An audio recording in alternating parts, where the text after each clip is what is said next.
मैं social media के ऊपर एक पोस्ट देख रहा था, उसके ऊपर लिखा हुआ था 1 लाख। मैंने देख लिया 1 लाख के साथ लिखा तो brand value of Indian Premier league.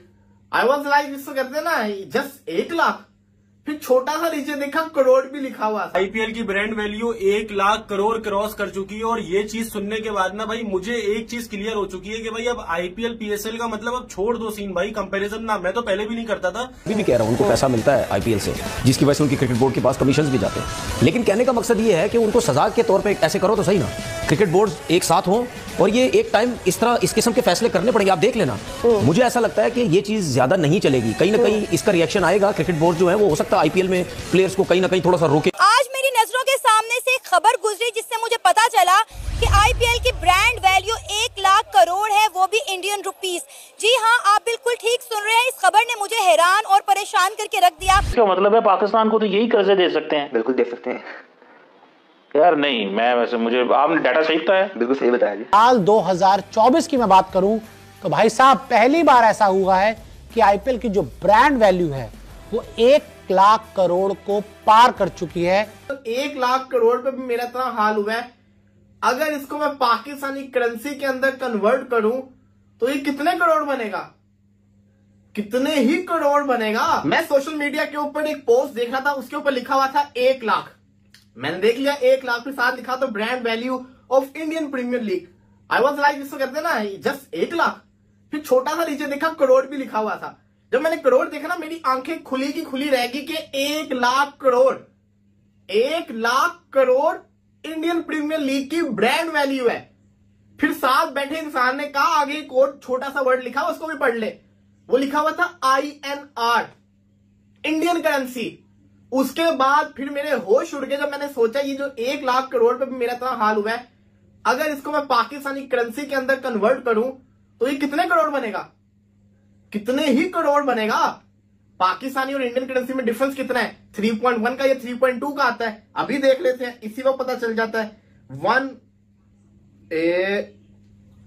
INR into PKR, 1 INR into PKR 3.29।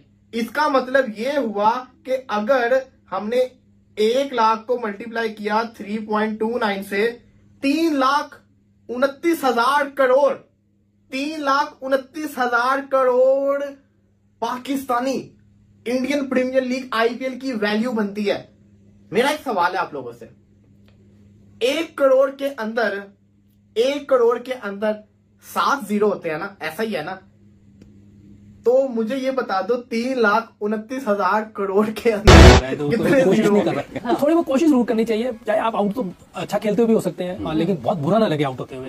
तो बाबर और रिजवान एक जगह कहीं एक साथ कहीं जगह बना सकते हैं T20 में? हम मुश्किल है, मुझे लगता है। मैं सेलेक्टर नहीं हूँ, लेकिन अपनी राय दे रहा हूँ कि ये दोनों का एक जगह खेलना थोड़ा मुश्किल। दोनों का एक जैसी स्ट्राइक रेट है, अगर आप देखें इन दोनों का खेलने के लिए या तो ये उस तरह अपने आप को चेंज करें जैसे रोहित और कोहली ने किया है। एक 140 135 के में खेल रहा होता है कोहली और शर्मा जो है वो ऊपर से किल कर रहा होता है। या तो इस तरह का कोई प्लान हो तो फिर ठीक है, वरना दोनों एक जगह खेलना बड़ा मुश्किल है। और जिस मतलब आपने रोहित का हवाला देकर मतलब इसका मतलब है कि ना ही समझी। रोहित ने गेम चेंज किया, दैट इज इंपॉर्टेंट कि मॉडर्न डे क्रिकेट के साथ चेंज। वो सचिन की उस दिन बात हो रही थी, वो पता ही नहीं चलता था जब कोई फॉर्मेट चेंज होता था वो वैसे खेलना शुरू होता था। वो मुश्किल नहीं होती जब आप इतने बड़े प्लेयर होते हैं, एवरेज प्लेयर के लिए चीजें मुश्किल होती है। होंगे पीएसएल आईपीएल दोनों आमने सामने जारी हैं कि विंडो में इस बार दोनों बड़ी लीग देखने का हमें मौका मिल रहा है।